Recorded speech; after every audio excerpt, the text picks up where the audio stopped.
एक कहानी, एक किरण। आज की कहानी है प्रेम।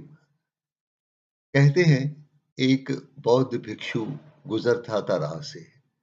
अपनी मस्ती में प्रार्थना का कोई गीत गुनगुनाता। चौड़ा वक्ष, सुडौल शरीर, कांतिमय मुखमंडल, चाल में एक लय, सन्यास की गरिमा से युक्त, जीवन की कटुताओं से मुक्त। एक नगरवधु ने उसे अपने भवन की खिड़की के झीने पर्दे के पीछे से देखा। बड़ी सुंदर थी नगरवधु। सम्राट उसके द्वार पर खड़े रहते। धनी बड़ी मुश्किल से द्वार से प्रवेश पाते। लोग उसके सौंदर्य और नृत्य के गीत गाते। नारी सौंदर्य और कला में अनूठी कृति थी वह ईश्वर की। झीने पर्दे के पीछे से देखा और मोहित हो गई भिक्षु पर। उसके मन को कभी किसी ने नहीं मोहा था। संबंध थे उसके बहुत, पर वे थे धन के नाते। आधार थे उसके और भी, लेकिन वे थे केवल आर्थिक। पहली बार उसके हृदय में प्रेम उठा था। एकदम अपने महल के द्वार की ओर भागी, राह पर भिक्षु को रोककर उसका चीवर थाम लिया। आंखों में पूरा प्रेम भरकर मदमस्त स्वर में कहा, आज मेरे मेहमान हो जाओ, आओ मेरे घर। और भिक्षु का हाथ थामकर वापस लौटी अपने महल की ओर। भिक्षु ने प्रेम से हाथ पकड़ा रहने दिया और कहा, आऊंगा, जरूर आऊंगा। जब मेरी जरूरत होगी तब आऊंगा। अभी तुम्हारे बहुत प्रशंसक और प्रेमी हैं। तुम्हारे सौंदर्य की चर्चा से मैं अनभिज्ञ नहीं हूं। मैंने लोगों को तुम्हारे द्वार की ओर स्वप्निल निगाहों से निहारते हुए देखा है। धन्यवाद, तुमने मुझे आमंत्रित किया, पर आज नहीं। अभी मुझे स्वयं कहीं पहुंचना है, पर जिस दिन सचमुच मेरी जरूरत होगी मैं आऊंगा। नगरवधु ने फिर इसरार किया, जीवन में ये पहला मौका है कि मैं किसी के द्वार पर दस्तक दे रही हूं और वो मना कर रहा है। बस एक रात मेरे पास रुक जाओ। भिक्षु की आंखों में आंसू आ गए। नगरवधु ने पूछा, आंखों में आंसू किस लिए? भिक्षु ने कहा, इसलिए कि जो तुम मांगती हो वह तो मांगने जैसी अमूल्य वस्तु ही नहीं है।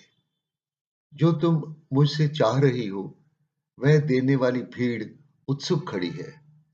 कल जब समय के कदम तुम्हारी देह पर अपने गहरे निशान बना देंगे, चाहने वाले किसी और द्वार पर खड़े होंगे।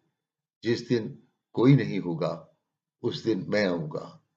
मुझे तुमसे अगाध प्रेम है और प्रेम प्रतीक्षा कर सकता है। नगरवधु को बड़ा आश्चर्य हुआ और चोट भी लगी। जीवन में पहली बार किसी ने उससे सहवास के उपहार को ठुकराया था। क्रोध भी था, प्रेम प्रस्ताव स्वीकार न होने का, वासना के ज्वर से भरा प्रेम प्रस्ताव।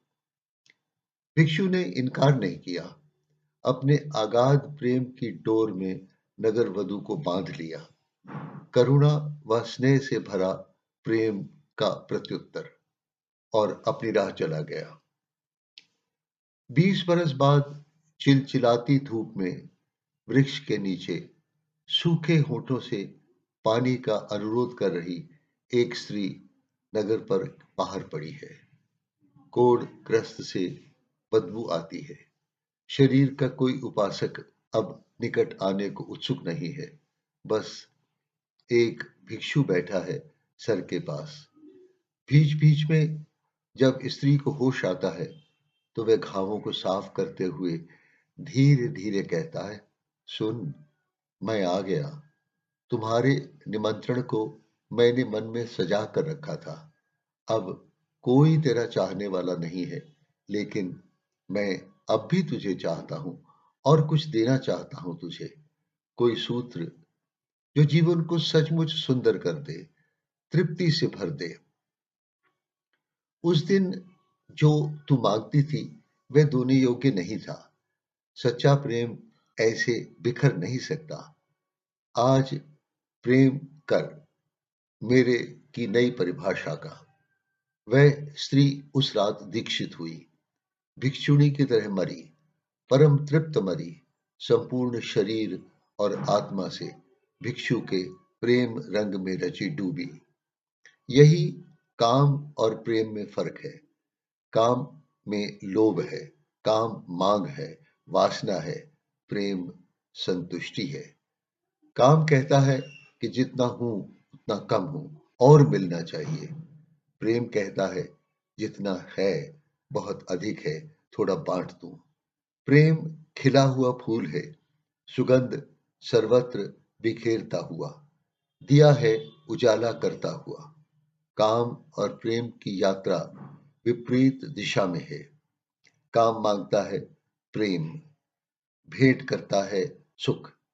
काम प्रभुत्व है, काम प्रेम और समर्पण के विरोधी है। काम क्षणिक है, प्रेम अविरल और निरंतर है।